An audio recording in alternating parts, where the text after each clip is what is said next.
अक्सर लड़ाई चलती रहती है दो एथनिसिटी के बीच, दो धर्मों के बीच, दो जातियों के बीच। तो यहाँ से बहुत सारे रोहिंग्या लोग थे, वो आ गए इंडिया में, बहुत रह रहे हैं इलीगल तरीके से। ठीक है, तो भारत में वैसे भी बहुत सारी जॉब्स की कमी है, संसाधनों की कमी है, हमारे अपने लोग ही नहीं ले पा रहे हैं, बाहरी लोग आके सस्ते में काम कर लेते हैं हम लोग, समझ रहे हो।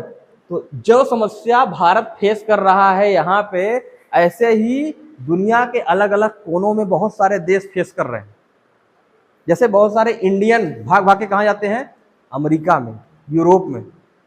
इसीलिए वो लोग भी बहुत ज्यादा चिढ़ते हैं इंडियन से, अमेरिकन और यूरोपियंस, ये आगे गरीब लोग सस्ते में काम कर लेंगे, हम तो नहीं कर पाएंगे।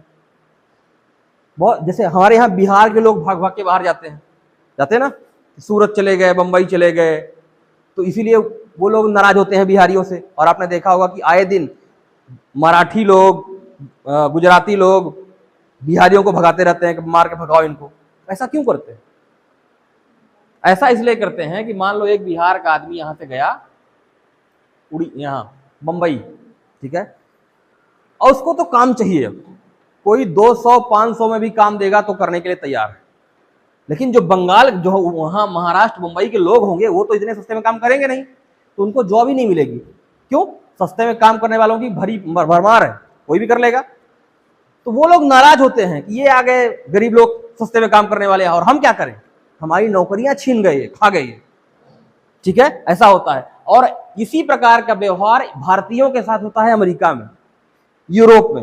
लंदन में कोई इंडियन गया, उसको तो काम चाहिए, वो सस्ते में भी काम कर लेता है। लेकिन जो वहां का लंदन का आदमी होगा, अमेरिका का आदमी होगा, वो तो नहीं करेगा इतने सस्ते में काम, उसको हाई पैसा चाहिए।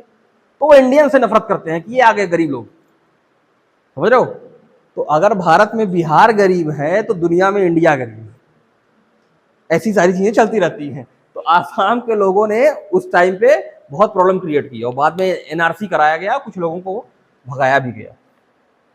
ठीक है, बहुत खतरा होता है कि जैसे आप जिस घर में रह रहे हो, कोई आके कब्जा कर ले, 10 लोग और आ जाए आपके घर में, आपको कैसा लगेगा? आपका कमरा तो छिन जाएगा, आपके घर में भीड़ हो जाएगी ना। यही हाल हो रहा था कि आपकी जमीन है अपनी, आपकी अपनी जॉब्स है, आपके अपने घर हैं, पता चला 50 लोग और आ गए। अब आप कुछ ऐसा प्रोविजन बनाओगे ना कि आपका संपत्ति न छीन ले।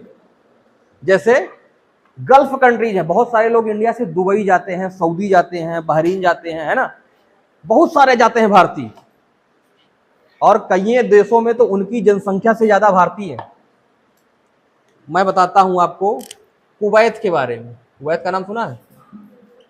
बहरीन के बारे में। अगर